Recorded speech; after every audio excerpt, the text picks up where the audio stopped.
दोस्तों, आज की वीडियो को जरा ध्यान से सुनना, क्योंकि घटनाओं का संयोग कई बार कुछ इस प्रकार बैठता है कि हानि करने वाला चाहकर भी नुकसान नहीं पहुंचा पाता। ईश्वर पर आस्था रखने वालों का यह मानना होता है कि भगवान जो करता है अच्छे के लिए ही करता है। पूरी वीडियो देखने के बाद आप कमेंट में जरूर बताएं कि आपको इस वीडियो में सबसे अच्छा क्या लगा। तो बिना देरी किए कहानी को शुरू करते हैं। एक छोटे से गांव में जगन्नाथ नाम का एक दुकानदार रहता था। जगन्नाथ की गांव में एक छोटी सी परचून की दुकान थी। उसी दुकान की आमदनी से वह अपनी पत्नी और बूढ़े माता पिता के साथ गुजारा करता था। एक बार जगन्नाथ को सूचना मिली कि उसके किसी दूर के रिश्तेदार की मृत्यु हो गई है और उसे वहां जाना पड़ेगा। जाते समय वह अपनी पत्नी को एक पोटली देते हुए बोला, यह पोटली संभाल कर रखना, मैं सुबह तक लौट आऊंगा, तब यह पोटली मैं तुमसे ले लूंगा। इस पोटली में दुकान का सामान लाने के लिए पैसे और सामान की सूची है।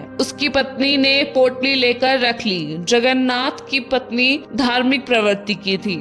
उसका अधिकतर समय पूजा पाठ करने में ही बीतता था। शाम को जब वह पूजा कर रही थी तब एक चोर उनके घर में घुस आया और पोटली लेकर चलता बना। चोर जब पोटली लेकर जंगल के रास्ते से जा रहा था तब राजा के एक सैनिक की नजर उस पर पड़ गई। उसने चोर को रोककर पूछा, इस पोटली में क्या है और तुम कहाँ जा रहे हो? सिपाही को देखकर चोर कुछ सक पका गया। फिर संभलते हुए बोला, जी इसमें रुपए हैं, सामान खरीदने के लिए शहर जा रहा हूँ। सिपाही ने चोर को पोटली खोलकर दिखाने के लिए कहा। चोर ने पोटली खोली। उसमें रुपए और सामान की सूची थी। उस सूची पर दुकानदार का नाम लिखा था। दुकानदार का नाम देखकर सिपाही बोला, ओह, तो तुम गोपाल सेठ की दुकान पर जा रहे हो? मैं भी वहीं जा रहा हूँ, चलो साथ ही चलते हैं। मजबूरन चोर को उसके साथ चलना पड़ा। गोपाल सेठ की दुकान पर पहुंचकर सिपाही ने अपने सामान की सूची दुकानदार को दे दी। चोर को भी वह पोटली और सामान की सूची न चाहते हुए भी दुकानदार को देनी पड़ी। दुकानदार ने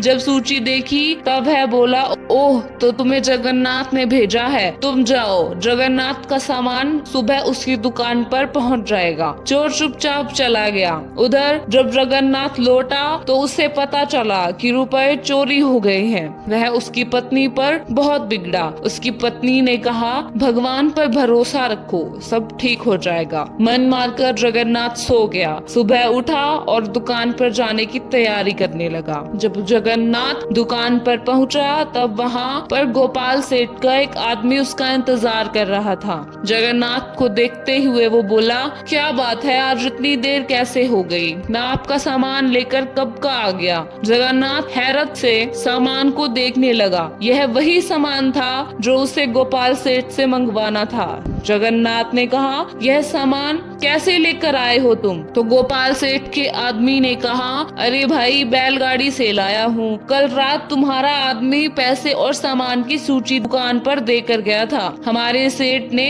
उससे कह दिया कि सामान सुबह दुकान पर पहुँच जाएगा। तुम्हें तो पता है हमारे सेठ जुबान के पक्के हैं। सुबह सुबह ही मुझे तुम्हारा सामान पहुँचाने भेज दिया। जगन्नाथ को अचरज हुआ। उसने सारा सामान दुकान में रख लिया। शाम को उसने जब अपनी पत्नी से इस बारे में जिक्र किया तब वह बोली, मुझे इस बारे में कुछ नहीं मालूम, मैं तो बस इतना जानती हूँ कि भगवान हमेशा भला करते हैं। अगर आपको यह कहानी अच्छी लगी हो तो लाइक करें, शेयर करें और कमेंट करके बताएं कि इस कहानी में आपको सबसे अच्छा क्या लगा। और इसी तरह की शिक्षाप्रद कहानियों के लिए हमारे चैनल को सब्सक्राइब करें। आज की वीडियो में बस इतना ही। जल्द ही मिलेंगे किसी दूसरी वीडियो में। तब तक के लिए नमो बुद्धाय, जय श्री राम।